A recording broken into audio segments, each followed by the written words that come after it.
then just continued heading north. And then eventually, Verrazzano would get to his most significant discovery. So this is a picture of the Verrazzano Bridge that you're seeing here. Slate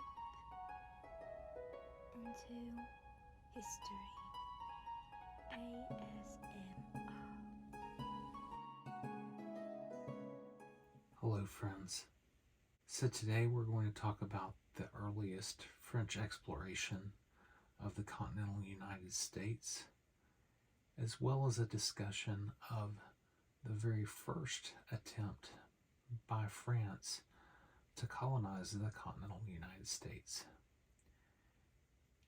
Many of you are likely familiar with the founding of the New France colony that stretched all the way from modern-day Quebec down through parts of the Midwest, Southeast, and all the way to Louisiana and parts of Alabama as well. I've put up a map of this very large area that of course was eventually eaten away by the loss of the 7 Years' War, or as sometimes it's called, the French and Indian War. When Great Britain was victorious over the French and native allies during that war. But you may not have ever known that France was heavily active in the continental United States even long before then. And some of these efforts actually occurred before Jacques Cartier explored Canada. And I certainly have every intention of touching on Cartier eventually, and his story is key to the colonization of North America as we know it. And you'll also hear later about La Salle, who was another key figure in the exploration of the North American interior. But today we're going to go back long before any of that happened. And there's going to be two pieces that we're going to talk about today. The first part, we're going to be discussing Giovanni Verrazzano and his discovery of Manhattan. That's right, he actually discovered Manhattan. And he sailed of what is now the United States coast on behalf of the French. So the actual timeline of this is shortly after John Cabot sailed to Newfoundland, but also way before Cartier ever sailed. The second piece of today's video, I will be discussing an attempt to settle what is now South Carolina by the French Huguenots. There will be others settling by the Huguenots in this area many years later after the British take control of South Carolina. But today we're going to talk about a much earlier unsuccessful attempt that was backed by the actual government of France. And that was an attempt to establish a colony in South Carolina, keeping in mind too that this all occurred before Sir Walter Raleigh ever attempted Roanoke and way before the Jamestown colony of Virginia. So looking at this chronologically, I want to give you the background of Giovanni Verrazzano and his sailing on behalf of France first. Giovanni Verrazzano was born in 1485 in Florence, Italy. Little is actually known about his early life, but what is known is that by 1506 Verrazzano had moved to Dieppe, France. By 1508, Verrazzano was on his first voyage to America. And this was on a fishing expedition in Newfoundland, and this would have occurred about 10 years after John Cabot. Feel free to check out my video on John Cabot's voyage, which was the first one on behalf of England and North America. So while we don't have a whole lot to talk about Verrazzano's early life, I do want to take the opportunity to briefly describe the French monarchy, whose behalf that he had sailed on. So in 1515, King Louis XII of France, and I'll flash up a picture real quick, died without an heir. Louis's cousin, Francis I, ascended to the French throne. Francis was a patron of the arts, and he had even acquired the Mona Lisa from Leonardo da Vinci, which this actually explains why that painting sits in Paris even today. France was having some difficulty politically with the Habsburg monarchy and its expansionist tendencies, as well as wars with Italian city-states. In 1519, Francis attempted to become Holy Roman Emperor, and when this failed, he he unsuccessfully tried to ally with Henry VIII. This background is important to understand what likely drove Francis to enlist Verrazzano. As I mentioned in my last video on Magellan, Spain and Portugal were rivals in the exploration and trade game, which eventually prompted Francis I to make the following statement that sums up his intentions. "The sun shines for me, as it does for others. I would very much like to see the clause of Adam's will by which I should be denied my share of the world." Francis believed he needed a way to counteract the Habsburg Empire and wanted a way to compete with Spain and Portugal with trade in the Far East. So in 1524, Francis I patronized the French town of Lyon in their attempt to finance Giovanni de Verrazzano on his voyage to North America. The main source of this voyage is a letter from Verrazzano to Francis that was sent in July 1524, known as the Salary Codex. This letter is interesting from the tale that Verrazzano weaves, although there are some questionable descriptions of natives. I'll link the letter in my video description.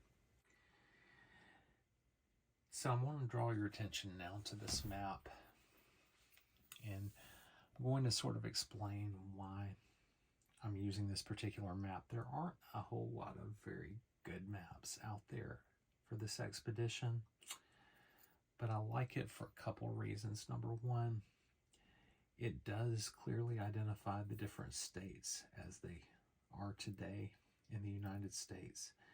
And I'm going to kind of go through this, and there's going to be a couple of inaccuracies here with this map. So I'm going to link the source of this map, but this map was actually put together, I believe, by the castle where Verrazzano's family resided. I believe is now a tourist attraction, so they have a website that goes through some of the history of Verrazzano, so I'm going to link that for you. But I do like the way this map is laid out, even though there's a few things that I wish were done a little differently. I like it overall. So I'm going to kind of go through this and show you where Verrazzano sort of came into the continental United States. So I'm going to kind of give you a little bit of a background on Verrazzano and how he came to sail, and then we're going to point out the different aspects of this map and the different places that he went. So according to Verrazzano, he originally sailed with 4 ships. 2 of the 4 ships became lost in a storm. The 2 surviving ships turned back, and by January 17, 1524, Verrazzano had left France. So these last 2 ships that were surviving had a few more issues as well on this trip. On February 24th, Verrazzano described what he called a hurricane which hit his ship, and he praised God for the fact that the ships held up. So this is a rather questionable term that he's using here, a hurricane, because February is not a typical month for hurricanes. More than likely, this was probably a bad storm, or you might want to call it like a nor'easter, as is common during the Atlantic in the wintertime. So I'm going to sort of trace through this and take you through, and this is a very nice drawing of this ship that Verrazzano went on, which I do like that as well. So on March 20th, Verrazzano's crew spotted land, which he described as a land where there were fires lit all along the coast.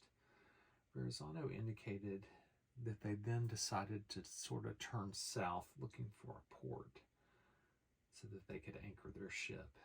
It's believed at this point that Verrazzano was sailing along what is now the coast of North Carolina, and this particular map kind of points it out as possibly being South Carolina, so no one really knows for sure exactly where it was. But at any rate, Verrazzano indicated that the places to port seemed few and far between, so he kind of headed south along the coast looking for a place. Verrazzano then indicated that they had their first encounter with natives, and it's believed that likely happened around this point, which could have been farther north into North Carolina. But he indicated that while they were sailing, they saw some natives on the shore and they began trying to communicate. These natives seemed rather cordial towards them and showed them where they could anchor their ships. Verrazzano described the natives as not very strong in body, but acute in mind, active and swift of foot. He compared them to the islanders of the Pacific, and of course that could have been wishful thinking on his part in hopes that maybe he wasn't far from the Pacific, but that's a little aside there. He described the land of the interior as having beautiful fields and broad plains that were covered with immense forests of trees and full of animals such as deer and birds of every kind. At a later point, Verrazzano described a situation where they encountered some natives on the shore, and one of Verrazzano's crew fell into the water. Several natives grabbed him and took him up to the shore next to a big fire they had made. Some of the sailors still in the boat thought that the natives were going to cook the sailor for food, but the natives actually treated him very kindly and even hugged him and sent him back to the ship once he had recovered. So Verrazzano continued sailing north, and he continued up the North Carolina coast into an area that he called Arcadia. Now on this map, Arcadia is sort of identified as being in the Maryland, Virginia sort of area, but no one really knows for sure. Once again, his description of this area indicated that it was a large coast inside, which that could possibly apply to potentially to the Chesapeake Bay area. So he said it was a large coast inside, very deep, where every ship could go through. Another possibility is he could have been talking about Delaware Bay, which is located sort of north of there. So those are two possibilities. So Verrazzano did not explore very far into many of these areas and returned back to the ocean time and time again, and then just continued heading north. So eventually Verrazzano would get to his most significant discovery. And this is a place where Verrazzano's history has a mark on even today. So this is a picture of the Verrazzano Bridge that you're seeing here. And so now I'm going to sort of get into Verrazzano's trip to New York Bay. So on April 17th, 1524, Verrazzano entered New York Bay. He named the bay Santa Margarita, which you can kind of see that written here on this map. It was in honor of the sister of Francis I. So Verrazzano landed here on Manhattan Island and became the very first explorer to do so from Europe. Verrazzano described the area as magnificent, but as he's there sort of looking around, a big storm starts rolling in. So instead, Verrazzano decides to head north, and then he ends up porting here. And this is actually, this map identifies it as being in Connecticut. I believe most historians actually believe that it's a little further east, in Newport, Rhode Island. So we're going to assume that that's correct based on probably more sources I've read tend to indicate that that's where it was. So here at Newport, Rhode Island, Verrazzano rested for 2 weeks. Verrazzano describes the natives here as wearing animal skins and wearing necklaces of stones around the neck. Verrazzano indicated that he had the chief of this tribe and the chief's wife aboard his ship for dinner. So once again, we are hearing about more positive reactions about the natives from Verrazzano. So this is very interesting. We'll see if that continues here. So after leaving the Newport, Rhode Island area, Verrazzano then sails around Cape Cod here into Massachusetts Bay. So here's a little bit of a change of the natives and the observations that Verrazzano gives. So Verrazzano indicates that the natives here in Massachusetts were very rude and barbarous and would not communicate with them. So it's believed that these could have been natives that might have been the ancestors, the natives that the Pilgrims eventually would encounter. Now you're talking about 100 years prior to that. At this point, Verrazzano started determining that their supplies were running very low. So he actually does end up making one more stop, and that's up here in Nova Scotia. And then he just decided from there to go on and return to Europe. So Verrazzano would go on another voyage, but it met a very tragic end.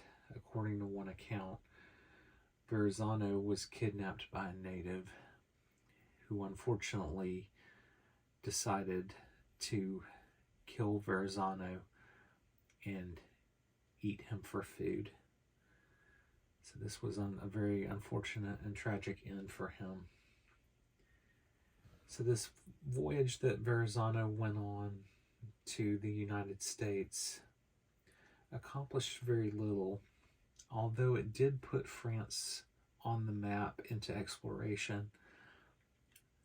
Verrazzano didn't really do anything as far as colonizing any areas. It was more of just kind of sailing up the coast and looking around. So that was pretty much the extent of his accomplishments. At the end of Francis I's reign,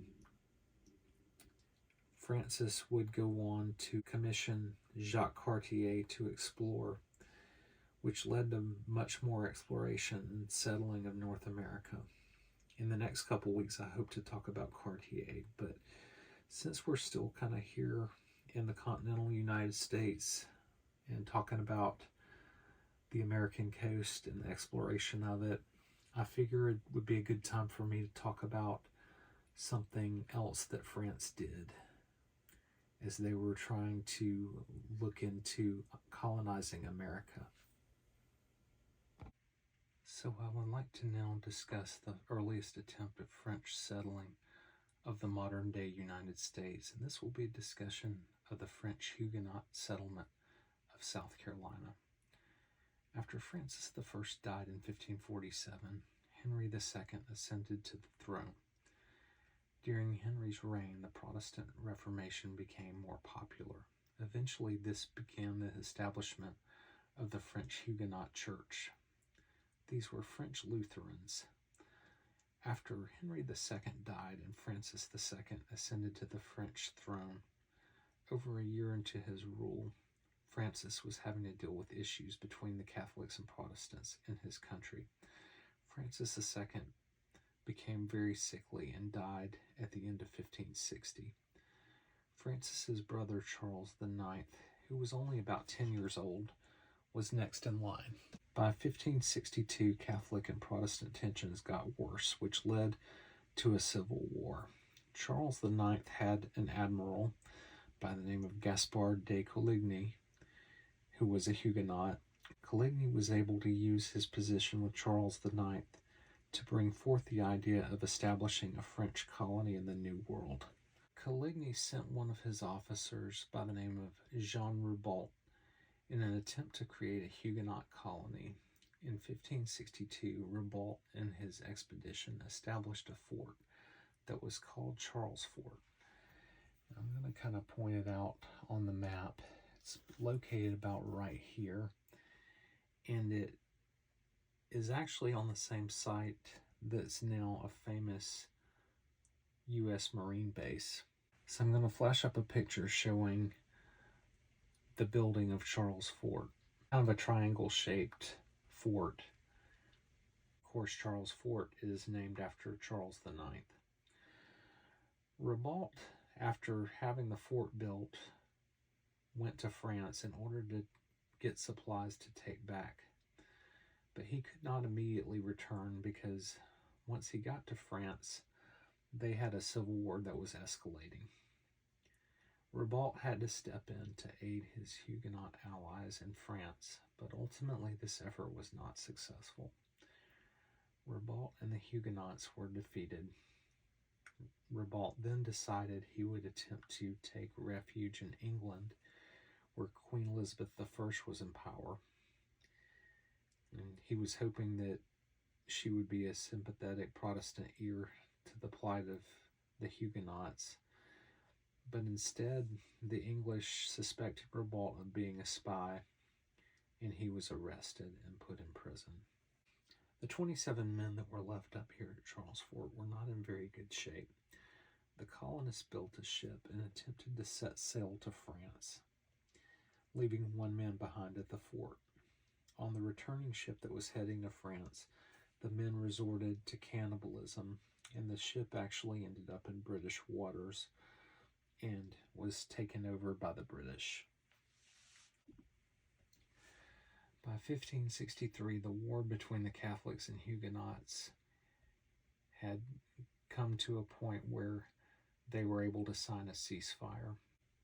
Since Ribault was still being imprisoned in England, Coligny then decided he would send a voyage under René Laudonnière. Word had gotten to France about the colonists who made it to British waters, so they thought they would just make another attempt. Laudonnière decided, rather than going back to Charlesfort and trying to reestablish there, that he would sail to the New World with the intention of starting a brand new colony. And the idea was that once Ribault got out of prison, he could return to the original colony of Charlesfort with supplies. So they decide to sail to what is now Jacksonville, Florida. There they decide to build a fort called Fort Caroline. And then Laudonnière decides to send a dispatch up to Charlesfort. And the idea was he was going to try to get the one man that was left behind. So Laudonnière, for his part at this Fort Caroline, made every effort to have good relations with the natives to hopefully shore up the chances of his colony succeeding. So on July 28th, some of the ships sailed back to France in order to be resupplied. Ribault had been released from English prison by this time, and he was getting ready to head back to America to resupply. But unfortunately, once again, hostilities between the French Huguenots and Catholics had recommenced, so he was once again kept in France and not able to return. So by that autumn, the condition of the Huguenot colonists at Fort Caroline had worsened greatly, and they were struggling to survive. By November, some of the men at Fort Caroline decided they would build a ship for the purpose of leaving. The remaining men that were left were surviving on roots and ultimately the kindness of the local natives. What ended up being pretty interesting about the ship that left Fort Caroline was that instead of returning to France, these men decided that they would actually sail to the Caribbean because they wanted to try to profit off of Spanish gold. They thought they could essentially be pirates. In the meantime, in the summer of 1565, Ribault left France once again for Fort Caroline. This time Ribault had 5 ships and 800 settlers. This was a very huge amount of settlers. Laudonnière and his men by this point were in a desperate situation. They decided that they would kidnap a local native chief and hold him hostage in an attempt to ransom him for food. So while all this is going on, while they're waiting on Ribault to come back from Europe, and while the men are just sitting here in bad shape at Fort Caroline, on July 20th, a ship enters the colony. So Laudonnière is very wary of this ship because he's afraid that it's a Spanish ship. And the Spanish are very much active in this area of Florida, because that's actually where they are. They're in essentially in Spanish Florida, trying to establish this colony. So as it turns out, this ship is actually a ship that had recently been transporting slaves on behalf of the English. The captain is a man by the name of John Hawkins. Hawkins explains to Laudonniere that the pirate ship that left Fort Caroline previously had been seized by Spain and all aboard were hanged. And this is going to be very important later because it's going to lead to very heavy-handed treatment by the Spanish towards these French settlers. Hawkins told the settlers at Fort Caroline that he had room aboard his ship since he had already completed his slave transport recently. So he offered to return the colonists to France. Laudonniere decided not to take him up on this offer, though, because he was concerned that Hawkins could not be trusted since he was English. The men then became very mutinous because they wanted to leave. In response, Hawkins offered to sell Laudonniere a smaller ship so he could actually sail the men back to France on his own. Laudonniere decided he would go along with this plan and agreed. But on August 28th, as they prepare to leave, Ribault arrives with his 800 colonists. Laudonniere decided that in spite of that, he was going to return to France anyway. But before Laudonniere could leave for France, Spain caught wind of this French colony at Fort Caroline, and they decided they would dispatch a fleet. The fleet was led by Pedro Menendez, and he was determined that he was going to destroy this French colony. A battle between the Spanish and French ships occurred, but due to the weather conditions, the Spanish decided that they would retreat south. And this is kind of interesting because this is eventually going to lead to the founding of St. Augustine. Spain decides they need something as more of kind of a settlement here for Florida to shore up their defenses against other foreign powers. So as the Spanish start sailing south to get out of the weather, Ribault decides to follow them and leaves Laudonniere and 100 men behind at Fort Caroline. But before Ribault could engage the Spanish, a hurricane hit the east coast of Florida and sunk the entire French fleet. The remaining men that survived the sinking were able to make it to shore, which they were likely in this part here just south of Fort Caroline. So these men decide they're going to start trying to walk up towards Fort Caroline. The Spanish, rather than getting back on the ship into the bad weather, decide they're going to just march north to Fort Caroline. They get there and they put the remaining colonists to death.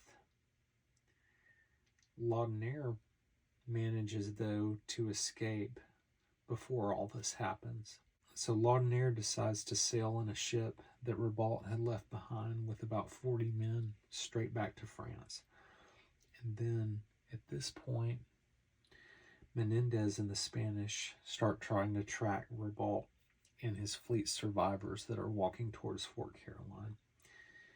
He finds them and puts them all, including Ribault, to death. So both colonies at Charlesfort and Fort Caroline were failures. Laudonniere died in France in 1574. Interestingly enough, there would be more French Huguenots that would colonize South Carolina and the Charleston area about 100 years later, but by that time the colony would be under the English flag. Next week we're going to continue the French explorer discussion by discussing Jacques Cartier and his exploration of Quebec. I hope that you'll join me.